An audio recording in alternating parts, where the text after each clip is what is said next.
India is not going to be buying Russian oil anymore.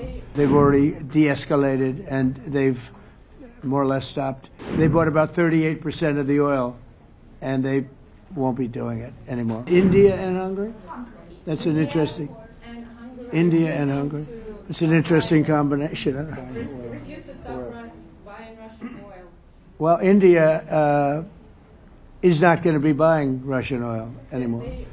And Hungary is sort of stuck because they have one pipeline that's been there for years and years and years, and they're inland. They don't have sea. They don't have sea. And I spoke with the very great leader of Hungary, and they are, it's very hard for them to get oil. I understand it. Hungary's in a very interesting position because they can't have ports. They're surrounded by land. So we'll see what happens there. But India will not be buying oil from Russia.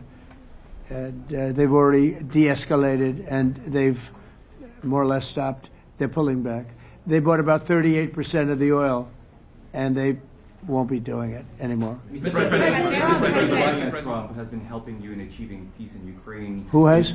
First Lady Melania Trump has been helping in returning abducted Ukrainian children from Russian captivity. President Zelensky, do you appreciate those efforts? How do you assess them? And did you ask her to step in and to help you?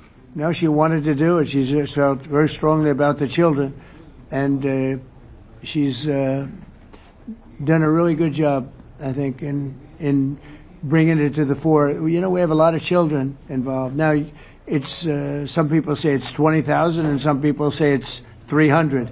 There's a big difference between that, so nobody really knows. But she felt very strongly about the children. She thinks about the children all the time.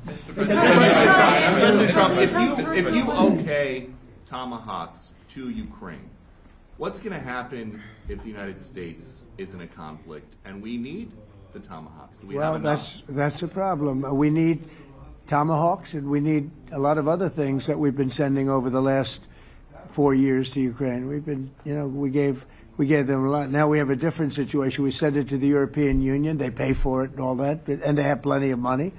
But it's beyond the money. We need tomahawks, and we need a lot of other weapons that we're sending to Ukraine. One of the reasons we want to get this war over is exactly that.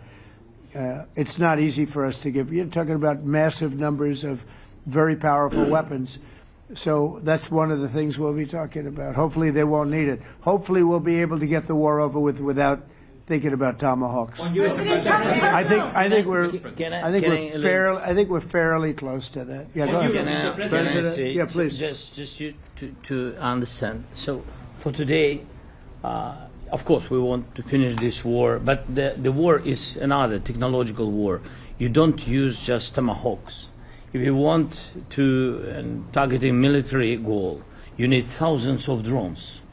It goes together with such missiles. Ukraine has such thousands of our production drones, but we don't have tomahawks. That's why we need tomahawks. But the United States is a very strong production, and the United States has tomahawks and other missiles, very strong missiles, but they can have our thousands of drones.